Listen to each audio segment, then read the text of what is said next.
Hello, fellow Pilgrim Sojourners. Welcome to this week for the series on the Our Father. It is Thy will be done on earth as it is in heaven. At the beginning of the prayer of the Our Father that we have seen is that we meditated on the Father. We invoked the Father and put ourselves in His presence, and we saw that He loved us into being. He is my author. He is my creator.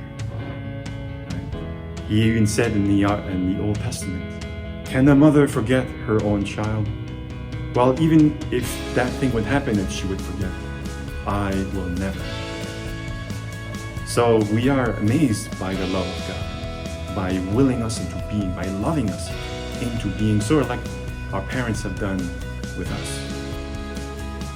So now we see the last of the petitions, right, that we direct towards God for God's benefit alone. The next four will be about ourselves. Since God has loved us so much, it is fitting that we love Him back. We must love Him back. Love can only be repaid by love. And that's why we say, "Thy will be done." In fact, when you say "Thy will be done," you're really saying, "I love you." There is a movie called The Princess Bride, one of the greatest movies. And at the beginning, there is this young woman named Buttercup, and she likes to ride her horse and torment this farm boy who works for her family. And she always goes to him and says, "Can you polish my saddle? Or can you do this or get that?"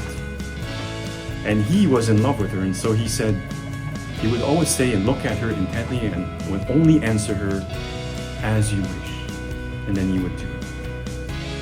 And after a while, she realized that when he would say, "As you wish," what he really meant, deep down, it was the phrase, "I love you."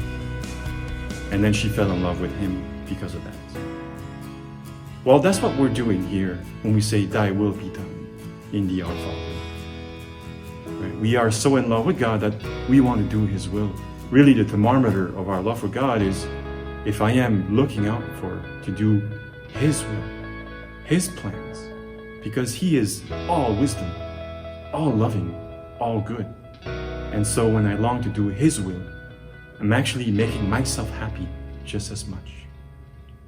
In fact, the world tries to make us think that God is trying to restrain my freedom and trying to manipulate me and being brought down by so many rules of the church and different things. That's just the way of the world looking at things. The real way of looking at God is it's a relationship, a little bit like a marriage. Actually, it's even more than a marriage. When they make vows to each other and to be together and faithful, doing each other's will. That's how we should look at God. It is a relationship. He has loved me, and so I must love Him back.